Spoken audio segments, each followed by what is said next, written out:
Եվ նրան երկնքից երևաց մի հրեշտակ և ուժ էր տալիս նրան։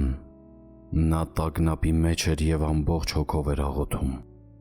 Եվ նրանից քրտինքը հոսում էր արյան կաթիլների նման, շիթ-շիթ գետին թափվելով։ Ավետարան ըստ Ղուկասի։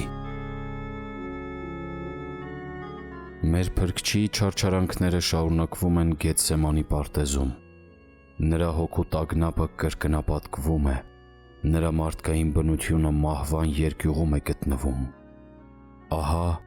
Հիսուսը խոնարհվելով տարածվում է գետնին և հեզությամբ երկնային Հորն է կանչում. «Հայր իմ, եթե կարելի է, այս բաժակը թող ինձնից հեռու անցնի, բայց ոչ ինչպես ես եմ կամենում, այլ ինչպես դու»։ Որքան սաստիկ է տագնապում նրա հոգին մեր մեղքերի անտանելի ծանրության տակ, որը Հիսուսին դեպի Գողգոթայի խաչն է տանում։ Ահա կարծես մեր Փրկիչը տկարանում և թուլանում է, և թվում է, թե մարդկության փրկության գործը խափանվում է։ Հիսուսին ոչ ոք օգնության չի հասնում։ Թշնամիները նրան հետապնդում ու հալածում են։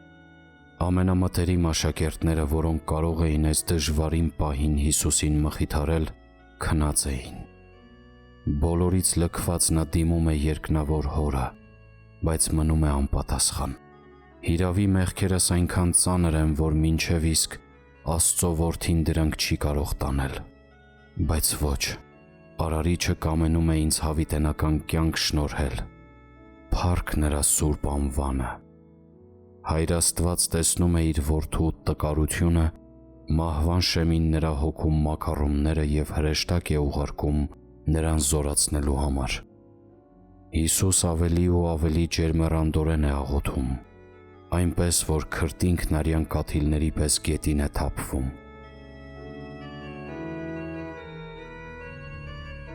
Ով մարդ, կարո՞ղ ես մեր մեղքերի համար Փրկչի մղած այս կռիվը, նրա զոհաբերությունն ամբողջովին ըմբռնել։ Հիշիր, որ միմիայն Քրիստոսի արյունն է մաքրում մեզ մեղքերից և արդարացնում Աստծո առաջ։ Աստծո ընտրյալների մասին հայտնության գրքում զուր չէ գրված, որ իրենց հանդերձները լվացին և սպիտակեցրեցին գառան արյունով։ Այո, Տեր Հիսուս, քո արյան փրկարար ուժով և կենսատու զորությամբ ես ինձ Աստծո արքայության ժառանգորդը դարձնում։ Դու ուժասպառ լինելով իմ փրկության համար պայքարեցիր և քո մահով ինձ հավերժ կյանք պարգևեցիր։ Դու իմ փոխարեն տառապեցիր, երկյուղեցիր, վհատվեցիր, որպեսզի քեզանով ես խաղաղություն ունենամ։ Մենք որպես ճշմարիտ քրիստոնյաներ պետք է նաև մասնակից լինենք Փրկչի կրած տանջանքներին, ըմպենք նրա չարչարանքների բաժակից։ Հիսուսն իր հետևորդներին ասաց, թե աշխարհում նեղություն պիտի ունենաք, սակայն քաջալերվեցեք,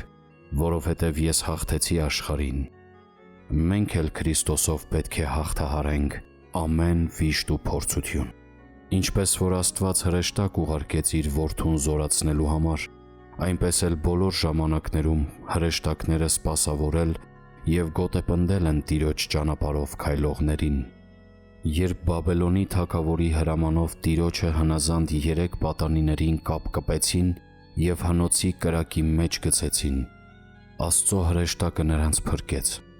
Տիրոջ հրեշտակն ազատեց նաև Դանիել մարգարեին, ում որպես կերակուր առյուծների գուբն էին նետել։ Երբ Ալեկոծ ծովում Պողոս առաքյալին տեղափոխող նավը խորտակման եզրին էր, հրեշտակն առաքյալին հայտնվեց, քաջալերեց և զորացրեց։ Աստծո հրեշտակները միշտ նաև քեզ հետ են, ով քրիստոնյա եղբայր։ Նրանք քեզ մխիթարում և զորացնում են, սփոփում են վշտերդ, թեթևացնում խաչիդ ծանրությունը։ Ուրեմն քո հոգևոր պատերազմում մի թուլացիր և մի հուսահատվիր, անտրտունջ խաչդ բարձրացրու, դիր ուսիդ և հետևիր քո Փրկչին։ Նրա ձեռքից ընդունիր բաժակը, որի ամենադառն մասը ինքը ըմպեց։ Միթե այդ հոգևոր պատերազմում կարելի է թուլանալ, ունենալով մի այսպիսի զորավոր օգնություն, այսպիսի պաշտպան և հովանավոր։ Ով իմ փրկիչ, դու, որ մինչև մահ տանջվեցիր և չարչարվեցիր մեղքերիս համար, սովորեցրու ինձ պատերազմել բոլոր տեսանելի և անտեսանելի թշնամիների դեմ։ Դժվար պահերին ինձ հուսահատության մեջ մի թող և տուր կարողություն խուսափելու չարի բոլոր որոգայթներից։ Տեր Աստված, կյանքիս ծանր րոպեներին ինձ հիշեցրու Գեթսեմանի պարտեզի քո ջերմեռանդ աղոթքը, երկնավոր Հոր ողորմածությունը, սուրբ հրեշտակների պաշտպանությունն ու օգնությունը։ Տեր Հիսուս, ամենադժվարին պահին քեզ հրեշտակն էր զորացնում։ Դու էլ իմ փորձությունների ժամանակ պաշտպանս եղիր, վշտիս պահին եղիր մխիթարիչ, երկյուղի ժամանակ նեցուկ, չարչարանքների ժամանակ ապաստարան։ Դու արիաբար կրեցիր տանջանքներդ, արյան կաթիլների պես հոսող քրտինքովդ ոռոգեցիր երկիրը, չարչարանքների ամենադառն բաժակը մինչև հատակն ըմպեցիր։ Տեր, քո անունը փառավորելու համար ինձ սովորեցրու անտրտունջ հետևելու օրինակիդ։ Լսիր ինձ, ով իմ փրկիչ ու մխիթարիչ, և եղիր ինձ հետ կյանքիս բոլոր օրերում։ Ամեն։